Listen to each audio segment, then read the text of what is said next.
everyone, welcome back to my channel. My name is Heather, and today, in honor of Mother's Day, I am joined by a very special guest, my own mother, Jo. Thank you. Would you like to introduce yourself? Hello, I'm Heather's mother, Joann.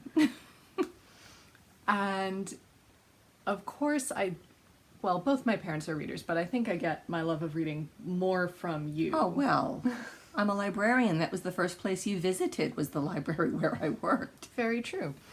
So we share our love of reading, but what we tend to read tends to be kind of different. Yeah, that's all right. So I thought I would have her on, and she very kindly agreed to it, to talk about some of what she reads, especially because you tend to read more nonfiction. I do. I'm a reference librarian, and I work on the third floor of my local library, and that's where the nonfiction is. So I'm surrounded by it, and it always looks so good, so I can't help but bring it home. And I feel like nonfiction is kind of underrepresented on BookTube, so I thought that would be a good place to start. Okay. So tell us about the books that you brought that you'd love to tell everyone about. Okay. When I found a book that I really, really love, I have to buy it. So I have to say this is probably one of the oldest nonfictions that I've purchased. It's a classic. Thank you. It's Mary Queen of Scots by Antonia Fraser. I love Antonia Fraser. I think with most of the nonfiction authors that I really, really like, they tend to read like novels. I don't mean to say that it lessens them in any way, because this is, I think, the benchmark for all biographies of Mary Queen of Scots, because she's very misunderstood. She made a lot of bad decisions, but I'll talk about that in one of the next books. But this one was really, really good. I read it ages and ages ago, and it was a page turner. I couldn't stop reading it. People don't realize the life that she led, the life of uncertainty. She really did not have a great deal of education in statecraft. And, you know, she was a widow, very young, and she really was a pawn. And while I sat there turning the pages saying, no, don't do it, nope, nope, the one thing about Mary Queen of Scots is you can almost count on she's going to do the wrong thing every time. It's a train wreck, and you know what's going to happen, but you can't stop reading it. It's really very good. And I think we saw recently, actually, yesterday, that they just released a 20th anniversary edition. That sounds about right, because this is a book sale special, so I think I may have to purchase something that's new and lovely. But there is a shiny new copy out there if you are interested. Yes, this is definitely a must-read. So next up you have... And this is a dual biography. It's called Elizabeth and Mary by Jane Dunn. I'll hold it. Oh, thank you. It's amazing because, of course, they were contemporaries. They were cousins, but their lives couldn't have been more different. Elizabeth grew up with people fearing for her life, being declared a bastard, that the whole tumult of all of the stepmothers, her father not knowing whether he wanted her or not, being caught up in all sorts of things during her sister Mary's reign. And then you have Mary, who was sent off to France, who lived in the French courts and was treated, beautifully, and had every comfort and lived in beautiful places and was always sure what her place was in the world until her husband died. And so Elizabeth had all sorts of opportunities to learn about the treachery that takes place in court and in politics. And she learned from this. And she had a very academic education. She was a linguist. She spoke many languages. I don't believe Mary had quite the same level of education, and certainly she was shielded from what was going on in Scotland. She really didn't know anything about the country of her birth, and then suddenly she goes back, and she is completely unprepared for everything that's there for her. So it was very interesting reading this parallel biography and seeing how both women met various challenges in their lives. And of course, as we've discussed in Mary, Queen of Scots by Antonia Fraser, whenever she had the opportunity, Mary made the wrong decision. Elizabeth was patient. Elizabeth knew how to wait. Elizabeth knew how to play the game. It's very interesting watching how two contemporaries dealt with the world around they were living in the same world, but it's very interesting, and I really enjoy it. I think it's a very good study of two very important women in British history. And I still haven't read either of those, and you're really making me want to read them. This And I one have so was- many other things I need to do.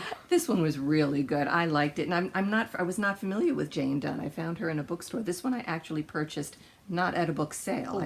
I liked it a lot. And back to Antonia Fraser, because I like her very much, and I have this unhealthy fascination with the Tudors. This book was really, really good. I love it. It paints them as whole women. And what their lives were in the Tudor court, which was not a safe place for anybody to be, but especially if you were the wife of Henry VIII. I don't really think I need to say more than that about this one. The title really does say what it is, and I just love Antonia Fraser. I think she's a wonderful author, great scholarship. There are a lot of books about the wives. Alison Weir has written one, and I think I own it. And it's very good. It's very scholarly. But if I want a more pleasurable read, I find this every bit as scholarly, but just a little more fun to read. It's just my own opinion. I love Alison Weir. I do. I think she's wonderful. But I prefer Antonia Fraser. And this I can give my recommendation to as well, because I read this for a school project, I think, I sophomore think you did. year. Yeah, you're right. It's a good book. Moving to another country. This actually, I think I read this long before I read any of my Tudor books. This was not my earliest fascination, but many moons ago, I think in the 70s, the movie came out, Nicholas and Alexandra. I cannot tell you any of the actors that were in it, but I convinced my parents to take me because I was too young to go for myself. And then the movie was amazing. It was a very, very well done movie, but of course, based in history. And I think, if I'm not mistaken, this author, Robert Massey, who is another very, very favorite scholarly historical writer for me. I would have to say Antonia Fraser and Robert Massey are my two very favorites. But I had to read the book. And this is another case of when you have to make a decision, you can almost count on the fact that Nicholas is going to make the wrong one. So much going on in the Russian court. It's still not completely straightened out in my mind. But what I like about this book is even though you watch him and he's making all the wrong decisions, he's still a very human person. That's what I like about Robert Massey. In any of the books that I've read, and I think I've read everything he has written, he views history through biography. He takes the people first and not necessarily how the people react to the events, not the events influencing the people. There's a thin line there for me, but I'm more interested in the people that are interacting with the events. It's a personal preference for me, but it's very, very well done. And I did not bring this upstairs, but I have it downstairs.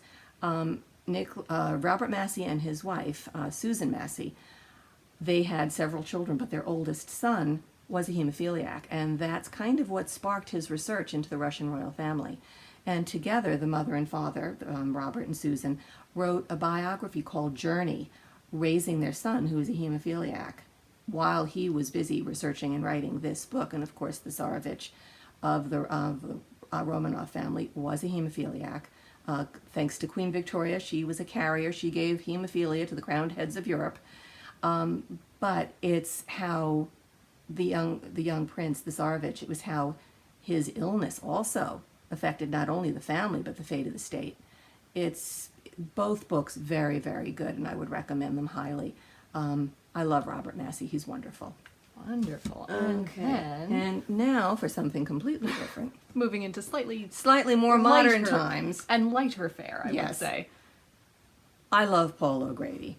Paul O'Grady is a radio presenter in British television. He has a radio show that we love. We listen to every Sunday. And this is, he's had quite the life, but this is about his life in Kent. A city person. I think he grew up in Liverpool. He lived in London. He's very much an urban person. And through a whole series of events, he ends up buying this little country place in Kent. He loves animals. I don't remember which dog that is, but he has several dogs, and it's all about his life in Kent and deciding that he's going to go organic and deciding that he's going to raise sheep and he's going to have ducks and all of the trials and tribulations. And he is funny as hell. I think he is a good laugh, and the story about the living with his geese, that was worth it. And and the lamb, that was another good story. But it's just a very sweet, a very gentle read. He doesn't take himself too seriously. There are lovely photographs. He's even got recipes in the back. He's becoming an herbalist, and he's got interesting information about the herbs that he's growing for different teas and different things. It's very light and it's very sweet, and I adore him. I would pay money to watch him cross the street. I just think he's great. I do need to read these. Yes, I have most of his. He's not that old, but how many? It's taken him ages to do his biography. It's at least 4 or 5 books, I think. I think I'm missing the first 2. I started at the back end, but very funny. Also, I am an Anglophile, in case any you might not have noticed. I love James Herriot, and when I think I could have met him years ago when he was still around, I'm just so upset that we didn't make the trip to Thirsk. But nonetheless, I think I have the complete series, but this is the best looking of the lot. Very gentle reads. He's very self-deprecating. Stories about the beauty of the Yorkshire Dales, the people that he meets, the characters that he meets. Some of the farmers are really quite amazing. And it's just a very sweet and gentle read, whether you like reading about Yorkshire, certainly if you like reading about animals. And now, of course, there's the new television series. They're revamping it. Right, which is the series All Creatures Great and Small, Right. should be said. It's not necessarily evident from the title unless you know the hymn that all the titles come from. Right. I love the original. I haven't seen the other ones. It was Robert Hardy, Christopher Timothy, and was it Peter Davison? Peter Davison. Peter Davison played the 3 main characters of James Herriot and the 2 brothers that he works for, Tristan and Siegfried. Tristan and Siegfried Farnan, yes. And their characters write by themselves. So I would highly recommend the entire James Herriot series. Lovely, quiet books for a lovely evening or a sunny afternoon. I would highly recommend these. And last but not least, also something completely different. From the sweet and the gentle to Billy Connolly, who I adore. The poor soul is not well anymore, but when he was on stage, he would leave you with your stomach aching. Very, very funny. Possibly not for the faint of heart. His vocabulary is colorful, shall we say. He has an entire sketch about how he knows, hundreds and hundreds of words and still prefers the F word. Yeah. But there's never anything mean-spirited about him. He's out for a laugh. He's not really out for a laugh at the expense of anybody else. He's brilliant. He is very, very intelligent. He's very observant. And these are just a lot of stories that he's told throughout his career on stage. It's a very good book. If you need a laugh, I would highly recommend him. He is amazing. I love him. He really just points out the ridiculous in life. Right. Well, I think my favorite is, why is there Braille at the drive-up window of the bank? Fair question. A fair question. But, silly things like that. And, visiting the doctor. I won't go there because... Yeah, don't. Don't. But very funny. Visiting Australia. His wife is from Australia. And getting to grips with the wildlife and what goes on in Australia. Because it's a very different culture. His growing up in Glasgow, which was... He makes it funny. I think it was rather grim. But he can laugh at himself. And that's what I like about him. The stories are lovely. And he's got cute little illustrations. He fancies himself an artist. And, those are my very favorites. If you could see what this house looks like, I have many more. But that'll do for the moment. I mean, I've put up bookshelf tours of my own books, so multiply that by 2 or 3 other people, and you've got a fair idea of what the house looks like. Yeah, we have 1 television, but 9 bookcases? I mean, we have our priorities. We do have our priorities, so, but that's the way to be as far as I'm concerned. You can always pick up a good book. So if you have any questions about these books for either me or my mother, please leave them in a comment down below, and we would be happy to answer them. Mm-hmm. Thank you very much for coming. You're very welcome. Yes. If you want me back, I'll do one on the Tudors. Oh, I'd love that. Okay. So you may see us again in the future as well. And if you have any recommendations for us based on the books that we have shared today, please let us know down below as well. Oh, yeah. And until next time, be safe, be well, and happy reading. Happy reading. Bye, everyone.